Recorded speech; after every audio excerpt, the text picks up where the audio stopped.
Google जिमिनाई से निकाल के वो जो अपना ऑफर लेटर है ना, वो गूगल जिमिनाई से पूछ रहा है कि इस ऑफर लेटर में क्या सही है क्या गलत है। उसका कोई इलाज नहीं है। जैसे ये वाला ऑफर लेटर आप देते हैं तो वो पूछेगा ही कि जब एकोमोडेशन का मेरे सैलरी से नहीं कटना है तो मेरे ऑफर लेटर में क्यों है। ये सवाल सही है या गलत? सवाल सही है, लेकिन मैं भी समझ रहा हूँ। लेकिन कंपनी भी जानती है कि मुझे उसका कैंडिडेट का पैसा नहीं कट करना है। आपको भी पता है कि कैंडिडेट का पैसा कट नहीं होगा। और हमने भी कैंडिडेट को यही बताया। अगर कैंडिडेट का पैसा कट करेगी तो उसने बेसिक सैलरी 650 लिख रखा है, तो क्या 650 में कोई भी कैंडिडेट आज की डेट में कैटेगरी वाला टेक्नीशियन मैकेनिक काम करेगा 650 में? कहीं भी बिल्कुल नहीं करेगा। वर्ड जो लिखा हुआ है ना, वो वर्ड का प्रॉब्लम, वो डिवाइडेशन का प्रॉब्लम नहीं है। वो वर्ड जो लिखा हुआ वहाँ अकोमोडेशन एंड ट्रांसपोर्टेशन, वो ट्रांसपोर्टेशन वर्ड और अकोमोडेशन वो चीज का प्रॉब्लम है बस। हाँ, वो एक कैंडिडेट ने ऐसा कंफ्यूज किया है, इसकी वजह से कंफ्यूजन हो रही है। बाकी तो सारे ने साइन करके भेज दिया। ठीक है, बाकी सारे को हमने ये बताया कि भाई ये जो है आपको 1600 सैलरी जो है वो मिल रहा है। यहाँ यही है कि जितने आदमी उतना दिमाग।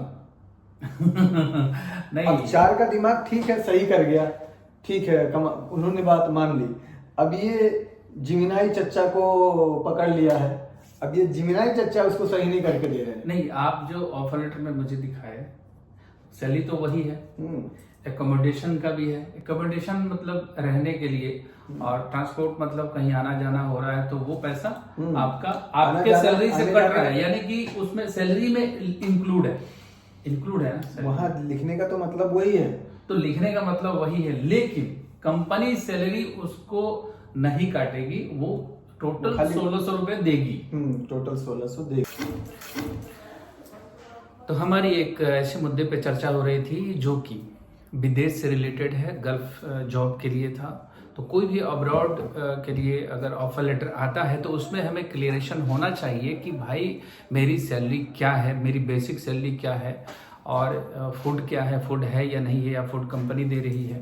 तो कहने का मतलब यह है कि इसी में कंफ्यूजन ये था कि कंपनी बोल रही है कि मैं 1600 दिरहम दूंगी। ठीक, कंपनी के ऑफर लेटर में आ रहा है कि सैलरी 3 टुकड़ों में, जिसमें एकोमोडेशन, ट्रांसपोर्टेशन और बेसिक सैलरी, और इन तीनों को मिला करके अगर 1600 हो रही है तो कोई भी व्यक्ति ये सवाल जरूर करेगा कि एकोमोडेशन के लिए अगर मेरे सैलरी से कटेगा तो वो मुनासिब नहीं है, और बिल्कुल मुनासिब नहीं है। मेरा सवाल यही था, बस इतना ही था। कंपनी को अगर पूरी सैलरी देनी है तो ये ट्रांसपोर्ट और एकोमोडेशन उसमें नहीं डालना चाहिए।